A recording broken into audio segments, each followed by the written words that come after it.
Shalom amigos, una semana más estamos aquí en Pilpul Talmud con nuestro amigo y profesor, con Enrique Fishman, y vamos a hablar, bueno, él va a hablar en realidad, yo estoy acá de oyente, de vez en cuando preguntón. Enrique Fishman, digo bien, nos va a hablar de la relación del ser humano, del judío, con Dios, a propósito de la tefilá, del rezo, ¿no? ¿Qué medida sería, cuál es la relación, existe, por ejemplo, reciprocidad entre la tefilá y la respuesta de Dios? En fin, ese tipo de discusión que se desarrolla, que se explica en la Guemará, es de lo que nos va a hablar hoy Enrique, más algunas cosas algún relato que puede ser muy interesante. Así que bienvenido Enrique, gracias por estar aquí y bueno, somos todo oídos. Adelante. Hola, buenas tardes. Hola Raúl, shalom a todos. Nueva sesión de Pilpul Talmud y esta vez vamos a hacer un poquito de link, de vínculo con la sesión de la semana anterior, en la cual hablamos de la frase de que palabras del corazón no son palabras. En la semana pasada, cuando hablamos de esta frase, nos referíamos al ámbito de la ley civil, ¿no? De la ley contractual entre personas, y hoy vamos a tirar un poco de esta máxima, la vamos a ver cómo se aplica de alguna forma también al ámbito del rezo, ¿no? Y además de la relación de reciprocidad que hay entre los individuos, entre el colectivo del pueblo de Israel y entre Dios. Ese es un poco el tema que vamos a tratar. Lo vamos a tratar todo a través de un caso concreto. El caso concreto es un par de incidentes que están detallados en la Gemara, en lo que es el tratado de Ta'anit. Ta'anit es el tratado que habla de todos los asuntos relacionados con ayunos, con las plegarias que están relacionadas más que todo con el tema de la lluvia, y a partir de estos incidentes vamos a ver distintos aspectos de lo que estamos hablando y por supuesto comentar temas relacionados. Bueno, empezamos. Yo en este caso prefiero ya comenzar directamente con el texto de la Gemara, luego explicar un poquito el entorno literario, o sea, de dónde surge este relato y por qué está aquí y qué vínculos tiene con otros temas relacionados, y a partir de ahí algunos comentarios y al final un poquito de desarrollo más tardío de este tema. Bueno, comenzamos. En definitiva, estamos hablando de un relato que figura en el Tratado de Comercio de Ta'anit, la página 25. Voy directamente al texto. Los sabios enseñaron: ocurrió un incidente que involucró a Rabí Eliezer. Él decretó un ciclo completo de 13 ayunos sobre el público, pero aún así no llovió. Al final del último ayuno, la congregación comenzó a salir de la sinagoga. Rabí Eliezer les dijo: ¿habéis preparado sepulcros para vosotros mismos? O sea, si no llueve, todos moriremos de hambre. Todo el pueblo rompió en llanto y cayó la lluvia. Primer incidente. Luego ya explicaremos el tema de la lluvia, qué es Ta'anit y qué es lo que pasó. Yo prefiero primero que tengamos en mente lo que ha sucedido. Rabí Eliezer lidera la congregación en un proceso de ayunos y de plegarias para fomentar la lluvia no llega, y cuando la gente ya sale de la sinagoga, Rabí Eliezer de alguna forma lo reprime, un poco les asusta, la gente empieza a llorar y una respuesta del cielo. Segundo incidente. Hubo otro incidente que viene a continuación que involucró al Rabí Eliezer, el mismo Rabí Eliezer, ¿ok?, que descendió para servir como líder de la oración antes del arca un día del ayuno. Parte del servicio, como por ejemplo en Yom Kippur, Rabí Eliezer era el maestro de la ceremonia. Y recitó 24 de bendiciones, pero no fue respondido. Rabí Akiva, que era discípulo de él, descendió ante el arca tras él y dijo, de forma espontánea: Padre nuestro, Rey nuestro, no tenemos otro rey que tú. Padre nuestro, Rey nuestro, por ti ten piedad de nosotros. Y en ese momento la lluvia cayó. Otra vez, la plegaria parece ser de que no funcionó del todo bien. Reacción espontánea de Rabí Akiva y llega la respuesta del cielo. Ahora entramos un poquito en el plan telenovela, ¿no? Porque ahí los sabios susurraban entre ellos que parece ser que Rabí Akiva recibió una respuesta, mientras que su maestro, Rabino Eliezer, no. Ya, esto estamos un poquito en el cotilleo, ¿no?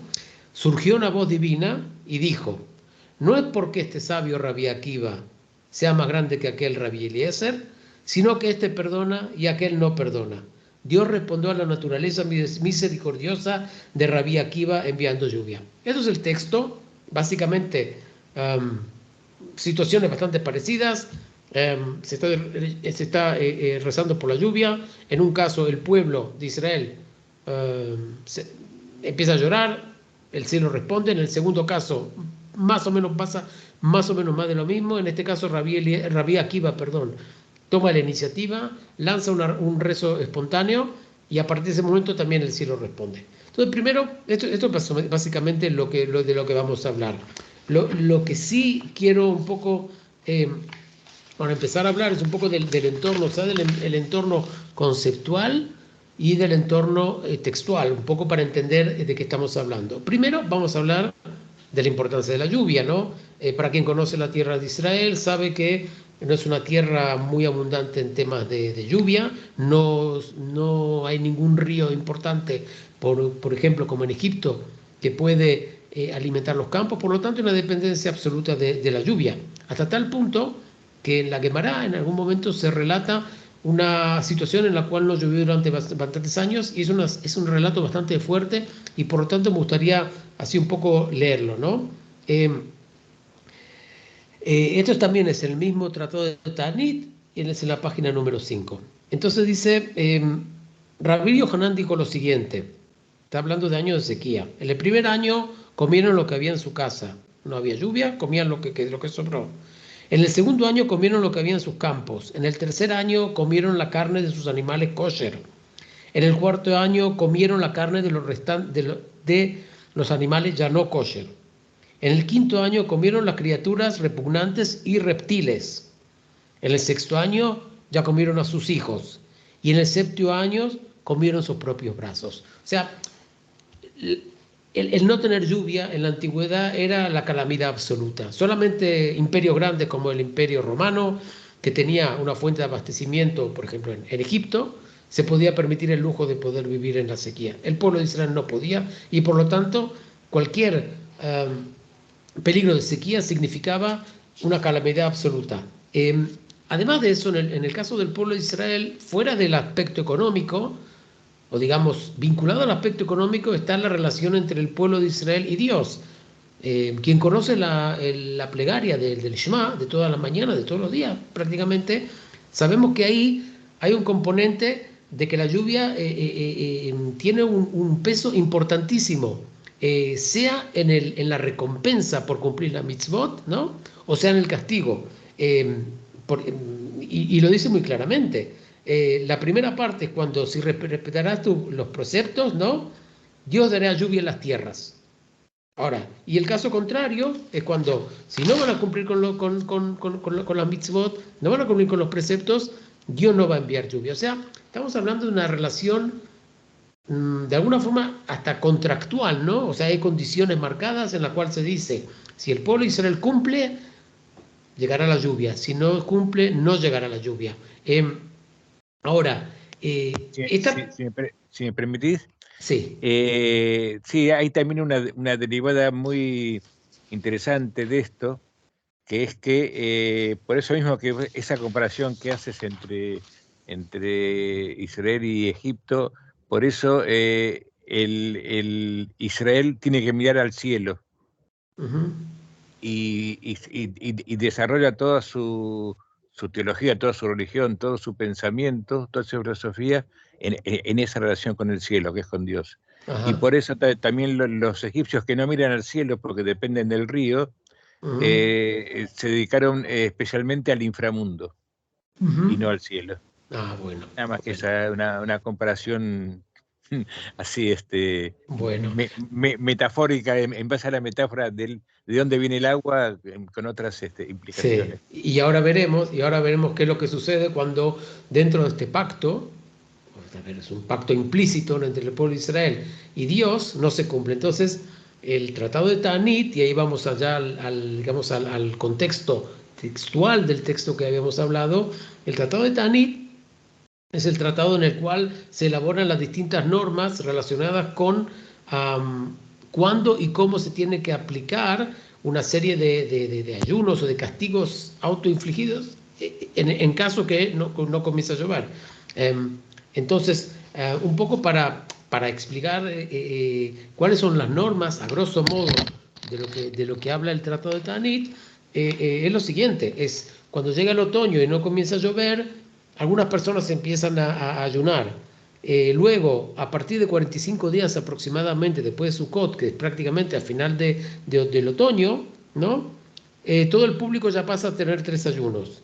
Luego, si esto no funciona, ya estamos hablando de 3 ayunos que prácticamente tienen que cumplir con las normativas de Yom Kippur. O sea, no es solamente no comer, sino tampoco no se puede lavar el cuerpo, no se puede mantener relaciones matrimoniales, etcétera, etcétera. O sea, estamos hablando de unos 3 Yom Kippur más.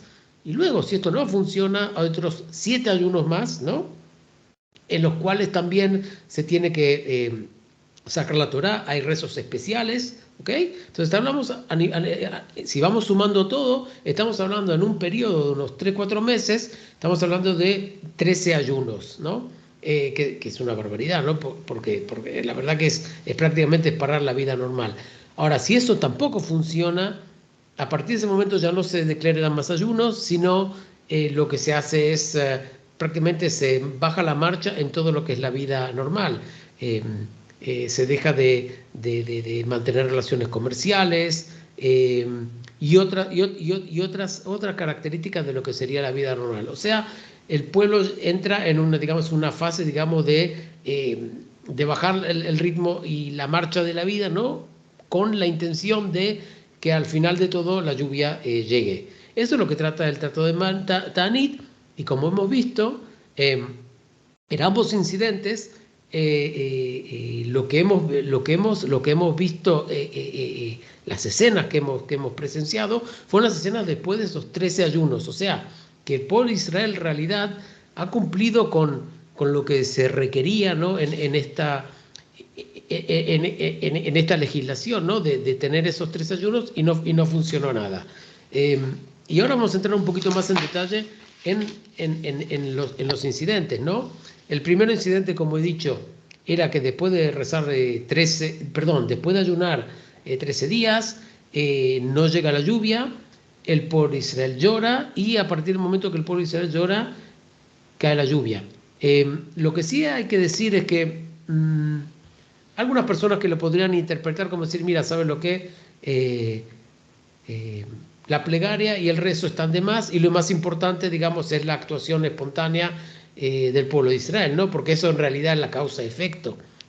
Yo creo que no es la intención de la Gemara. Yo creo que la Gemara no está diciendo, o no quiere, no hay ningún interés de insinuar o de dejar a entender que la actuación espontánea, la reacción del pueblo de Israel es en realidad lo que ha traído, y todo lo que hubo por detrás, o sea, todo el ciclo de 13 ayunos y de plegarias no sirvió para nada, claro, porque si no, prácticamente nos estamos tirando piedras sobre nuestro propio tejado. O sea, porque si vamos con esa idea hasta el final, podemos decir, claro, lo único que es válido es aquella plegaria, aquel rezo que tiene un componente espontáneo directo de relación persona-Dios, ¿no? Y todo lo que hay por alrededor, que sería el conjunto de Israel, la plegaria colectiva y la plegaria más que todo la organizada y con un texto predefinido, no tiene ningún sentido. Yo creo que no es la intención de la Gemara, y eso se ve en el segundo incidente. En el segundo incidente también tenemos aquí prácticamente una actuación bastante parecida por parte del pueblo y por parte de Rabbi Eliezer, y en este caso quien responde no es el pueblo de Israel, sino es un rabino que tiene una línea, digamos, algo menos ortodoxa que Rabbi Eliezer, que sale con un rezo espontáneo. Que a propósito, ese rezo espontáneo es el rezo, es uno de los rezos más importantes que tenemos en Yom Kippur. Quien conoce a Avinu Malkenu, en distintas variaciones, es uno de los rezos más importantes que tenemos en Yom Kippur, mejor dicho, entre Yom Kippur, entre Rosh Hashanah y Yom Kippur, lo llamamos Yamim Noraim, es uno de los rezos más famosos. O sea, lo que era en su momento espontáneo pasó a ser parte del, digamos, del canon, digamos, de los días más importantes del calendario judío. Y yo creo que un poco lo que hace la Gemara al final, cuando explica que en realidad, cuando el cielo responde a Rabí Akiva, no responde a él porque sea instantáneo, porque sea espontáneo, perdón. No responde a él porque sus palabras tienen más valor de las palabras de Rabí Eliezer, sino dice que aquí hay medida contra medida, lo que sería que Rabí Eliezer, al ser un rabino exigente, un rabino de la línea dura, de la línea conservadora, ¿no? También se le aplica, digamos, un baremo a la hora de valorar, no solamente sus actuaciones, sino a valorar a todo el pueblo de Israel con un baremo más duro.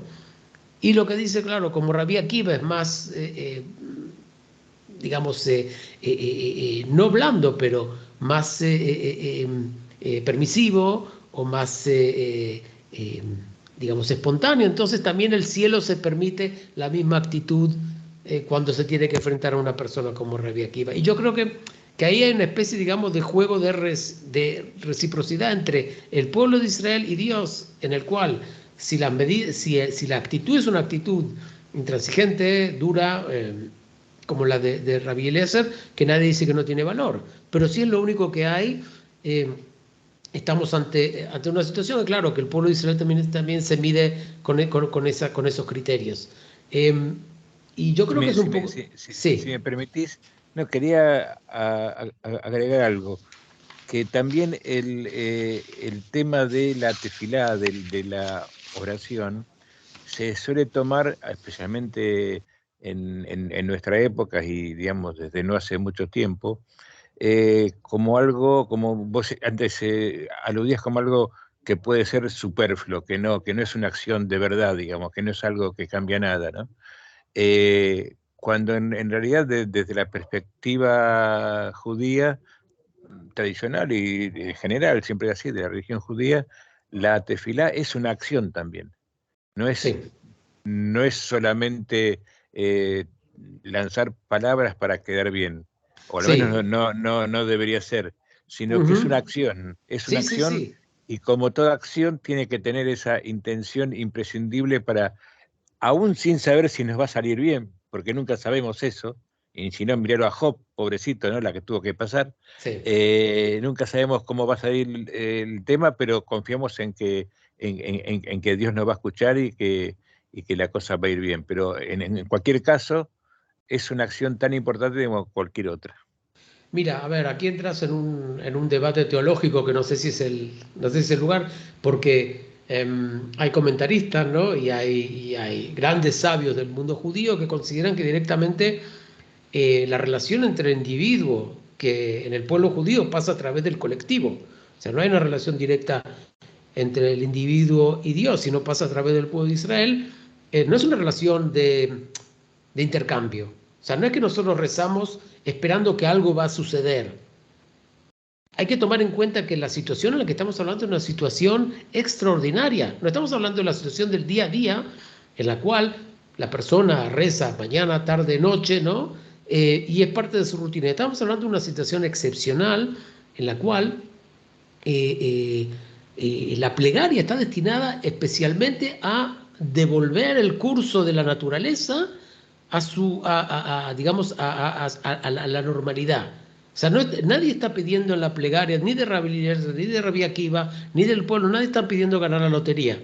O sea, no estamos pidiendo algo que es extraordinario, algo que está fuera de la fuerza de la naturaleza, como por ejemplo Rabí Eliezer, que en su momento pudo arrancar un árbol de sus raíces, o pudo causar al agua de que vaya de abajo arriba. No estamos hablando de nada extraordinario en el sentido de que no estamos hablando de superar las fuerzas de la naturaleza, no estamos pidiendo algo extraordinario, lo que se está pidiendo es simplemente cumplir con, digamos, con las digamos, con las precondiciones que son necesarias para la existencia de los seres humanos, para la existencia del pueblo de Israel y en realidad, en el fondo, para la posibilidad de que el nombre de Dios sea santificado, porque el nombre de Dios es santificado a través de la mitzvot. Y si las personas no existen, no hay mitzvot. O sea, aquí hay digamos, no hay una plegaria en el sentido de quiero ganar lotería o quiero superar una enfermedad. No es una cuestión de un trato comercial. Es más, hay algunos que dicen que directamente eso sería Hilul Hashem, ¿no? Es intentar de establecer una relación de comercial, ¿no? Tipo, a ver, si yo rezo es para recibir algo. No, a ver, la creencia en Dios, en la maravilla del mundo, no está condicionada, pero eso es un debate. Lo que sí quiero también apuntar en lo que está diciendo de la intención. En realidad, todos los rabinos están de acuerdo que la parte esencial de la tefilá, del rezo, es realmente lo que sale de adentro. Eso, digamos, no es como las palabras del corazón, no son palabras porque, claro, tenemos el ámbito, que es el ámbito de las acciones que son visibles al resto del mundo, y tenemos el ámbito interno. No, en el caso de la tefilá, del rezo, el ámbito interno, lo que nosotros sentimos adentro, es visible a Dios. Por lo tanto, es una parte esencial, es la esencia de la tefilá. Ahora, lo que sí dicen también los rabinos que esa esencia se tiene que reflejar también en hechos. Por ejemplo, el rezo tiene que ser, aunque cuando se haga en silencio, hay que mover los labios, ¿no? No sé si alguien lo vio, pero hay que mover los labios porque es una especie, digamos, que el corazón rebosa o está tan lleno de intención que sale hacia afuera. Eso, digamos, es una forma, y además que se ve en estos casos, porque el pueblo de Israel llora y Rabí Akiva también expresa su intención interna, lo expresa también en hechos. Y de ahí viene el tema, digamos, de lo que nosotros llamamos, ¿no?, la Kavaná, que en realidad es un tema que está comentado aquí en estas pequeñas textos de la Gemara, pero quizás no es el tema principal. O sea, nadie cuestiona la intención de Rabí Eliezer. Es más, Rabí Eliezer era uno de los rabinos que se opuso en su momento a establecer una norma de rezos diarios. O sea, cuando se establece después de la destrucción del templo, los 3 rezos diarios y el rezo por excelencia, que es el rezo de las 18 bendiciones, lo que llamamos la tefilá de Amidá o de Shmona Esrei, Rabban Gamliel, que era el jefe de la Sanedrín, es quien quiere imponer, o al final impone esta norma, y Rabí Eliezer está en contra justamente porque él cree que es una forma de automatizar lo que debería ser una acción espontánea directa, que en realidad, según el Maimónides, el rezo en su origen, en la época del primer templo, y cuando los comienzos del pueblo de Israel, era un rezo personal, era un rezo espontáneo. Y solamente a partir de ciertos procesos históricos, el rezo se transforma en algo más, digamos, establecido, ¿no? Como tenemos los textos canónicos, ¿no?, según los cuales reza. Por lo tanto, de alguna forma, Rabí Eliezer lo que intenta hacer es decir, mira, volvamos a los orígenes en los cuales el rezo era espontáneo. Y es irónico porque justamente él es el quien en estos dos incidentes, es el quien lidera el rito, y él es que impone las normas estrictas, a pesar de que en realidad él, de alguna forma, es uno de los que apoyaba en su momento volver, digamos, a las fuentes. Sí. De alguna manera se ha vuelto, porque parte de esta tefilá es en silencio. Sí. O sea, que deja margen, aunque muera los labios, deja margen para tu propio sí, a ver, iniciativa. Claro, nadie en ningún momento quita importancia digamos, al rezo personal, al rezo que realmente va más allá, digamos, de lo que requiere la norma litúrgica, ¿no? pero no es que viene a reemplazar, sino es un complemento. Porque en realidad el rezo no es solamente individual, o digamos, por ejemplo, para eso tenemos el minyan, porque el rezo lo hacemos en un conjunto. La forma de dirigirnos hacia Dios es a través del colectivo. Entonces el colectivo tiene que tener un denominador común, que es el rezo. Claro, si nosotros transformamos el rezo en algo individual, el colectivo pierde de alguna forma su sentido, ¿no? Porque si cada uno habla a su manera, como se le da la gana, o como cree, con toda la legitimidad del mundo, claro, perdemos el valor de lo que es colectivo. Y por lo tanto... Yo diría que se superponen las dos opciones y son las dos válidas. No, válidas seguro que son. Lo que pasa es que la tradición judía es una tradición digamos, de la plegaria colectiva. El minyan es colectivo. Pero no es un coro todo el tiempo. Tiene espacios de por supuesto. individualidad. No, por supuesto, si no seríamos todos calcos unos de los otros. Exactamente. Pero no lo somos, pero justamente lo bonito que tiene el conjunto, como un buen equipo de fútbol, ¿no? Que tenemos un goleador como Messi, pero podemos también tener un libro como Beckenbauer, ¿no? O un portero. Exactamente. O sea, cada uno, claro, pero el conjunto es lo que mete los goles. El conjunto es el quien gana los partidos. Bueno, y solamente para acabar, si tenemos todavía un par de minutos, sí. Un cuento también hasídico que habla de la relación entre la plegaria común y la individual. Es un cuento que, bueno, es bastante famoso y como está relacionado con Yom Kippur, aprovecho la oportunidad para contarlo. Y va el siguiente. Un aldeano siempre rezaba en los días terribles, o sea, entre Rosh Hashanah y Yom Kippur, en el Bet HaMidrash del Baal Shem Tov. Baal Shem Tov, el fundador de la Hasidut. Ahora, este aldeano tenía un hijo que no conocía ni la forma de las letras, ni siquiera podía decir alguna oración. Sería lo que sería un ignorante, que a propósito, ¿quién tiene la culpa de que es ignorante? Es el padre, es el aldeano, pero de eso no hablamos ahora. Y su padre, que no se llevaba bien con él en los Yamim Noraim, se lo llevó a la ciudad porque no sabía nada. O sea, no quería que se quede solo porque tenía miedo que no cumpla. Bueno, cuando creció después de la mitzvah, se lo llevó a Yom Kippur para que esté con él y evitar que comiera en el día sagrado por la falta de conocimiento y comprensión. El padre, en vez de enseñarle alajá, lo tenía con la cuerda así. El muchacho tenía una flauta que siempre tocaba cuando se sentaba en el campo a pastar los rebaños. Llevaba la flauta en su bolsillo en Yom Kippur y su padre no lo sabía. El niño estaba sentado todo el día sagrado en el Bet HaMidrash y no podía decir nada. No sabía ni leer. Durante la oración de Musaf, que es el rezo, digamos, al mediodía de Yom Kippur, le dijo a su padre: Padre mío, tengo una flauta conmigo y tengo muchas ganas de darle la voz a la flauta. Su padre se asustó, lo regañó y le dijo: Cuidado, muchacho, y cuidado de no hacer eso. Y el joven se vio obligado a abstenerse. Durante la oración de Minjá, que es la siguiente, le dijo una vez más: Padre mío, permíteme darle otra voz a mi flauta. Su padre le advirtió que no se atreviera a hacerlo. Cuando el padre vio su deseo de tocar la flauta, le dijo a su hijo: ¿Dónde tienes la flauta? Y él se la mostró. Entonces el padre lo que hizo, metió la mano del bolsillo dentro de los bolsillos del hijo y sostuvo la flauta para que no la pueda sacar. ¿Okay? Ahí llegamos, entre una cosa y la otra, llegamos al rezo de Neilá, que es el último rezo de Yom Kippur. ¿Okay? Y cuando llegamos a Neilá, prácticamente el chico saca a la fuerza la flauta del bolsillo, inmediatamente hizo un gran sonido de la flauta, cosa que asustó a todos los oyentes.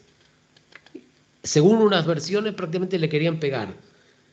El Baal Shem Tov, después de escuchar la voz del niño, acortó su plegaria y dijo: Este niño, con el sonido de su flauta, elevó todas las oraciones y me relevó. Entonces, el niño inocente logró con su pura fe elevar a todas las voces y las oraciones, ya que en su labor de pastor logró acercarse a Dios a través del toque de su flauta, con la vista de los campos, parecido a Moisés y al rey David, que se acercaron a Dios a través de su soledad y a través del hecho de que eran también pastores.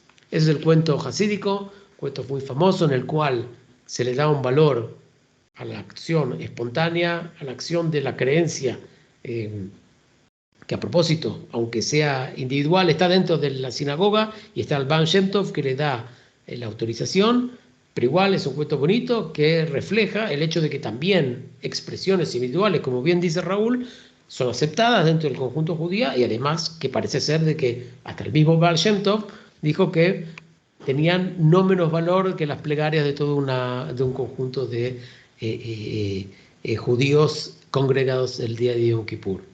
Bueno, eso es todo para hoy. Espero que hayan disfrutado y bueno, hasta la próxima. Shabbat Shalom. Bueno, muchas gracias, Enrique. Realmente estuvo muy interesante. Ya ves que tuvimos también algún que otro contraste de pareceres, pero me gustó mucho y espero que también le haya gustado a los que lo van a escuchar a partir de